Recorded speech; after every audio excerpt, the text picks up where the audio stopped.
اعوذ باللہ من الشیطان الرجیم بسم اللہ الرحمن الرحیم۔ اس کے بعد یہ دو رکوع جو ہیں یہ بہت اہم ہیں، جیسا کہ میں نے عرض کیا تھا۔ یہ حضرت عبداللہ ابن عباس رضی اللہ تعالیٰ عنہما کے نزدیک یہ تورات کی تعلیم کا نچوڑ ہے، 10 commandments, the Quranic version of 10 commandments. تورات میں جو احکام عشرہ آئے تھے اس کا یہ قرآنک ورژن ہے جو یہاں پر آ رہا ہے۔ اس کا خلاصہ ہم پہلے پڑھ چکے ہیں سورہ انعام کے آخری حصے میں، یہاں ذرا وہی باتیں ہیں کہ ذرا تفصیل سے آئی ہیں۔ وَقَضَىٰ رَبُّكَ أَلَّا تَعْبُدُوا إِلَّا إِيَّاهُ، تیرے رب نے فیصلہ کر دیا ہے کہ نہیں پوجو گے سوائے اس کے کسی کو۔ وَبِالْوَالِدَيْنِ إِحْسَانًا، اور اللہ کے اور والدین کے ساتھ احسان، نیک سلوک۔ یہ چوتھا مقام آ گیا جہاں کہ اللہ، تیسرا مقام آیا ہے، چوتھا مقام سورہ لقمان میں آئے گا، اللہ کے حقوق کے فوراً بعد والدین کے حقوق۔ اما یبلغن عندک الکبر، اگر پہنچ ہی جائیں وہ دونوں بڑھاپے تک تمہارے پاس، احدہما، وہ اکیلے کوئی ایک ان میں سے، اور کلاہما، یا دونوں، یعنی والدین اس بڑھاپے کی اور ضعیفی کی عمر کو پہنچ گئے، یا والد فوت ہو گئے والدہ ضعیفی کی عمر کو پہنچ گئی، یا والدہ فوت ہو گئی والد ضعیفی کی عمر کو پہنچ گئے، یا دونوں کے دونوں ضعیفی کی عمر کو پہنچ گئے۔ اما یبلغن عندک الکبر احدہما او کلاہما فلا تقل لہما اف، تو انہیں اف تک مت کہو، جھڑکنا نہیں، ولا تنہرہما، ان کو جھڑکو مت، وقل لہما قولا کریما، ان سے بات کرو نرمی کے ساتھ، ادب کے ساتھ۔ کسی وقت ان کی بات ٹالنی بھی پڑ جاتی ہے، ابا جان یہ بات تو میں نہیں کر سکتا، میری مجبوری ہے، لیکن سختی کے ساتھ نہیں۔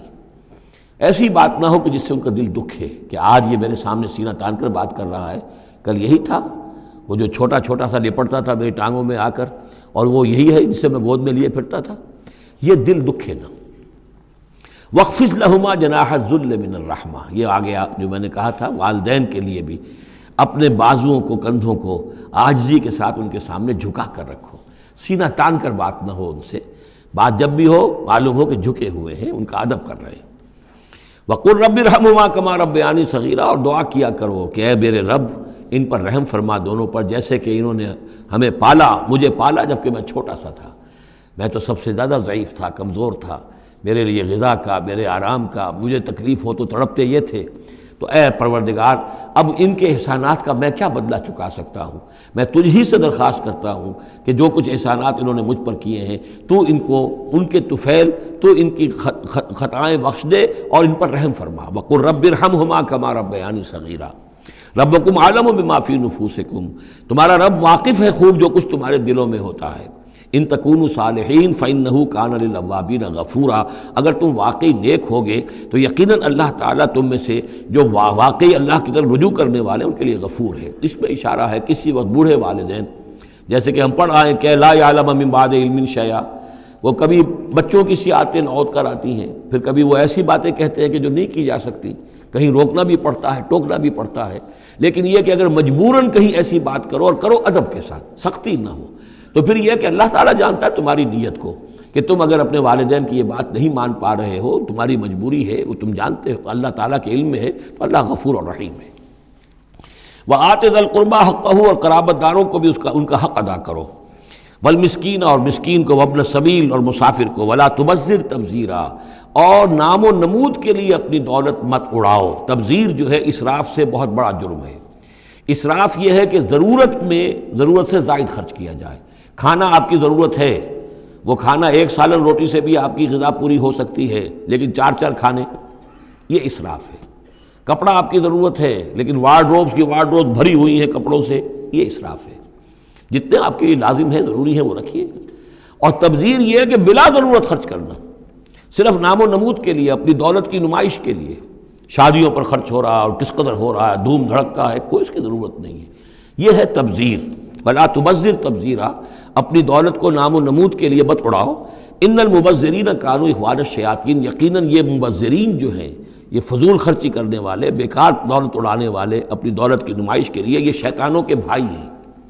یہ کیوں ہے؟